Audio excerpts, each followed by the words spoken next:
The last Rephaim. My dear brothers and sisters, let us delve deeper into the mysterious and intriguing subject of the Rephaim, or giants, as they are described in the Old Testament. The name Rephaim, which literally means terrible ones, gives us an indication of the intimidating and fearsome nature of these individuals.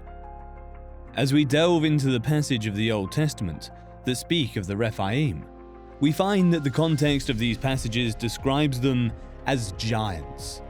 And while the term Rephaim is often used to describe these towering figures, it is important to note that the Hebrew word Rephaim has two distinct meanings. Firstly, in poetic literature, the word Rephaim is used to refer to departed spirits whose dwelling place is Sheol.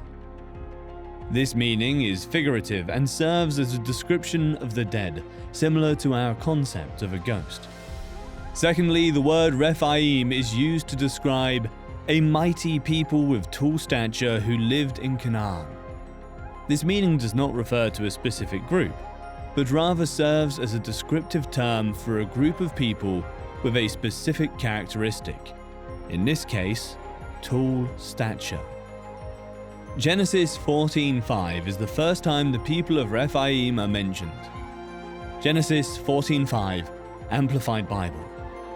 In the 14th year, Kedorlaomer and the 3 kings who were with him attacked and subdued the Rephaim in Ashtaroth Karnaim, the Zuzim in Ham, and the Emin in Shaveh Kiriathaim.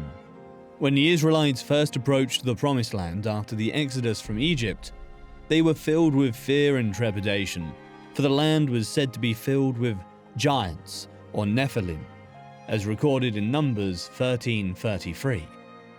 These giants, also known as the sons of Anak, were widely scattered throughout Canaan. The book of Deuteronomy, in chapter 2, 20-21, describes the Rephaim as strong and tall, similar to the Anakites. The Israelites were afraid of these giants because of their reputation as fierce warriors, but they were also afraid of the unknown. They had never seen anything like that before. Deuteronomy 2, 20-21. It is also regarded as the land of the Rephaim, of giant stature, for Rephaim used to live there, but the Ammonites called them Zamzumin, a great numerous people, and tall as the Anakim. But the Lord destroyed them before the sons of Ammon, and they disposed them and settled in their place. So where did these giants come from? One theory, based on Genesis 6, 1-4, is that fallen angels, the sons of God, had sexual relations with women, resulting in the birth of giants. Genesis 6, 1-4, New American Standard Bible. Now it came about when mankind began to multiply on the face of the land, the daughters were born to them, that the sons of God saw that the daughters of mankind were beautiful, and they took wives for themselves, whomever they chose. Then the Lord said, My spirit will not remain with man forever, because he is also flesh. Nevertheless, his days shall be 120 years. The Nephilim were on the earth in those days, and also afterward when the sons of God came into the daughters of mankind, and they bore children to them. Those were the mighty men who were of old, men of renown. The last Rephaim documented in the Bible was Og, king of Bashan. Og is referred to as the last of the Rephaim in Deuteronomy 3:11, and later in the books of Numbers and Joshua. Apparently, Og was the last of the Rephaim in his area, on the east side of the Jordan River. Deuteronomy 3:11. For only Og, king of Bashan, was left of the remnant of the giants known as the Rephaim. Behold, his bed frame was a bed frame of iron. Is it not in Rabbah of the Ammonites? It was 9 cubits, 12 feet long, and 4 cubits, 6 feet wide, using the cubit of a man, the forearm to the end of the middle finger. Let us take a moment to reflect on the powerful story of King Og of Bashan, an infamous Amorite king who reigned in the land of Ashtaroth during the days of Moses. As the Israelites journeyed towards the Promised Land, they encountered many formidable foes, and King Og was one of them. He fought fiercely against the Israelites and led his entire army against them.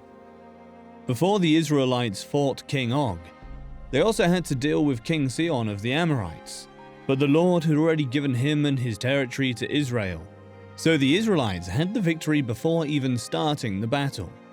Now, the king of Israel had to deal with King Og of Bashan, who also sent his entire army against Israel. Og was another Amorite king who posed no threat to Israel because the Lord had already given him and his territory to Israel. Before he even put on his armor, Og's defeat was a foregone conclusion. The Israelites then marched towards Bashan, where King Og confronted them at Edrei. Because of Og's reputation, the Israelites were terrified. "Do not be afraid of him, for I have delivered him into your hands, along with his entire army and his land," God assured Moses.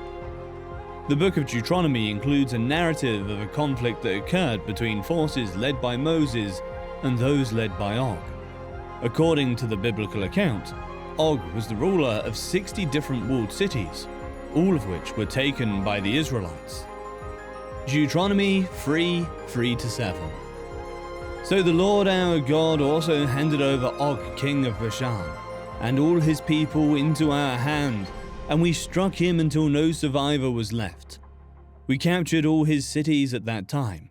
There was not a city that we did not take from them. 60 cities, the whole region of Argob, the kingdom of Og in Bashan. All these cities were fortified and unassailable with their high walls, gates, and bars. In addition, there were a very great number of unwalled villages. We utterly destroyed them, just as we did to Sihon, king of Heshbon, utterly destroying every city, the men, women, and children. But we took all the cattle and the spoil of the cities as plunder for ourselves. Og, like Sihon, marched out against Israel with his entire army to fight, and as in the case of Sihon, God had already decided to hand over the king, along with his entire army and land, to Israel. Israel slayed the entire forces and conquered all 60 cities in the kingdom of Og, which had the same tall walls as Sihon's. When God chose to hand over an enemy to his people, even strong fortified cities were no match for the enemy. Later, at the city of Jericho, the most spectacular demonstration of that truth would occur. In addition to this, he was a very large man and slept in a bed made of iron that was 9 cubits long and 4 cubits wide, 13.5 feet long and 6 feet wide. The inclusion of this detail draws attention to Og's massive stature. A man in need of this size bed was most likely tall. The Israelites did not need to be concerned about the size of their adversaries. All they had to do was remember how big their God was. Through their faith in the Lord and obedience to his commands, they were able to conquer the territories of these powerful kings. The half-tribe of Manasseh inherited Og's territory, and this serves as a reminder of the Lord's promise to his people to give them the land of Canaan. It was not just a piece of land, but it was a promise of a new way of living, where they could worship God freely. According to Deuteronomy 3:11, Og was a descendant of the Rephaim, indicating a man of great stature, or giant. His colossal bed frame had become famous, and no doubt had been saved as a memento. Joshua 12:4. And the territory of Og, king of Bashan, one of the last of the Rephaites, who reigned in Ashtaroth and Edrei. The news of the victory swiftly traveled across Canaan, striking fear into the hearts of people who lived there. Rahab, a Jericho prostitute, believed the Lord had power even over that heavily fortified city because she and the others heard of the victory over Sihon and Og. Joshua 9:9-10, Amplified Bible. They said to him, "Your servants have come from a country that is very far away because of the fame of the Lord your God. For we have heard the news about him and all the remarkable things that he did in Egypt, and everything that he did to the 2 kings of the Amorites who were beyond the Jordan, to Sihon the king of Heshbon, and Og king of Bashan, who lived in Ashtaroth. Deuteronomy 31:4 says that Moses used the victory to encourage the Israelites as he was about to leave them in the command of Joshua, and as they were about to enter Canaan. Deuteronomy 31:4, Amplified Bible. The Lord will do to them just as he did to Sihon and Og, the king of the Amorites, and to their land when he destroyed them. In order to illustrate God's unwavering commitment to his people throughout the ages, the Israelites frequently praised him by rehashing the story of how they had triumphed over Sihon and Og. Psalms 135, 7-11, Amplified Bible. Who causes the clouds to rise from the ends of the earth? Who makes lightning for the rain? Who brings the wind from his storehouse? Who struck the firstborn of Egypt, both of man and animal? Who sent signs and wonders into your midst, O Egypt, upon Pharaoh and all his servants? Who struck many nations and killed mighty kings? Sihon, king of the Amorites, Og, king of Bashan, and all the kingdoms of Canaan. There is nothing too difficult for God. Nothing is too difficult for him.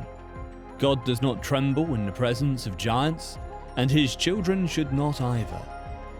So often when facing our own giants, we forget what we ought to remember, and we remember what we ought to forget. We remember our defeats and we forget the victories. Most of us can recite the failures of our lives in vivid detail, but we're hard-pressed to name the specific remarkable victories God has pulled off in our past. Moses used the victories to encourage the Israelites as he was about to leave them in the command of Joshua and as they were about to enter Canaan. David also had an experience with fighting giants. He remembered that God gave him power over a lion and a bear. Perhaps you don't know what lies across the valley, but look at that worry in comparison to the Lord God himself and say by faith, "The battle is yours, Lord. It is your battle. I lean on you." It is God's love for us that causes him to bring us to an end of our own strength. He sees our need to trust him, and his love is so great that he will not let us live another day without turning over our arms to him, our fears, our worries, even our confusion, so that nothing becomes more significant to us than our Father. Never, ever forget it. The battle is the Lord's. In trying times, it can be difficult to make the choice to have hope. It is much simpler for us to become crippled by fear and anxiety when we are confronted with very real problems for which there are few solutions. Why is it so difficult to believe that God is greater than every challenge that we face? It's possible that we'll say something like, "I can see my problems, but I can't see God." On most days, it's difficult for me to hear God because my problems are so loud. When faced with challenges of this magnitude, it's easy for me to forget how great and powerful God has been in the past and will be again in the future. Even prophets had times when they needed to be reminded to be still and trust in God's plan for them. What challenges are you up against in your life right now? Is there a large issue coming to attack? There are times in everyone's life when it seems like so much is going on around them that they must be under some kind of assault. My dear brothers and sisters, in order to become a true spiritual warrior, it is essential that we have a bigger view of God. This goes beyond knowing that God is big to the heart of believing God is big. Learning how to make God bigger than your problems is about faith or trust in the Lord. Proverbs 3, 5-6, New American Standard Bible. Trust in the Lord with all your heart, and do not lean on your own understanding. In all your ways acknowledge him, and he will make your path straight. God doesn't save us from having difficult times. It is imperative that we recognize that God is with us even in the midst of our trials and tribulations. As our relationship with God deepens, we gain the ability to trust him more and learn to be still through the experiences of difficulty and testing. What is God's all-powerful nature? It's about how He knows all and can do anything but loves us too much to step in all the time. Imagine if He did stop all our hard times. We would be so spoiled and immature. God is greater than all of your problems. God is greater than your fears, and God is more powerful than the adversary. The same God wants to see your faith grow. God's plans for your life will require you to step out in the battle, but know that you are not alone in the fight.